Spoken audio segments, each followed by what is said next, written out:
কোরবানি গরুতে আকিকার ভাগ দেওয়া যাবে কিনা? উত্তর হলো, কোরবানি গরুতে আকিকার ভাগ অনেক ওলামা ইকরামের মতেই দেওয়া যাবে। বিশেষ করে আমাদের ওলামা ইকরাম, ওলামায়ে আহনাফ দেওয়া যাবে সেই মত দিয়ে থাকেন। আরবের ওলামা ইকরাম, সৌদি আরবের ওলামা ইকরাম সহ হাম্বলি মাযহাবের ওলামা ইকরাম অনেকেই বলেন যে দেওয়া যাবে না। উভয় পক্ষের ওলামাদেরই যার যার মতের সপক্ষে যুক্তি এবং দলিল প্রমাণ রয়েছে।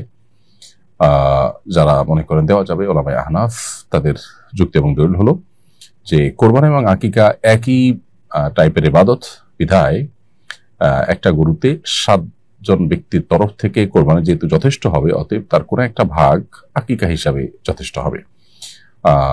ছেলে হলে যেহেতু 2টা ছাগল দিতে হয়, অতএব আকিকা গরুতে 2 ভাগ দিলে একটা ছেলের তরফ থেকে আকিকা হিসাবে যথেষ্ট হবে। মেয়ে হলে 1 ভাগ দিলে আকিকার তরফ থেকে যথেষ্ট হবে। একই গরুতে কেউ কোরবানি করতে চাইলে সেটাও করতে পারে। এটা হলো ওলামা আহনাফের মত। কারণ আকিকা এবং কোরবানি 2টা একই টাইপের ইবাদত। যেহেতু একই টাইপের ইবাদত, অতএব একসাথে দিতে অসুবিধা নেই। এটা হলো তাদের যুক্তি। আর ওলামায়ে আরব, বিশেষ করে হাম্বলি মাযহাবের ওলামা ইকরাম যারা নিষেধ করেন, তারা বলেন যে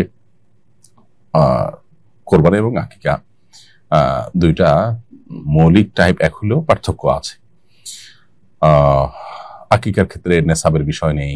আকিকা এটা সন্তান জন্মের 7ম দিনে দিতে হয়, কোরবানি ঈদের দিনে দিতে হয়। এখন কোরবানি এবং আকিকা একসাথে দিতে গিয়ে বেশিরভাগ মানুষই আকিকার সময়টাকে পেছাতে কোরবানির জন্য কোনো যৌক্তিক কারণ ছাড়া অপেক্ষা করেন। তো এক্ষেত্রে তারা 7ম বা 14তম বা 21তম দিনে আদায় করার যে মুস্তাহাব আমল আছে, সেটা থেকে তারা মাহরুম হন, বঞ্চিত হন।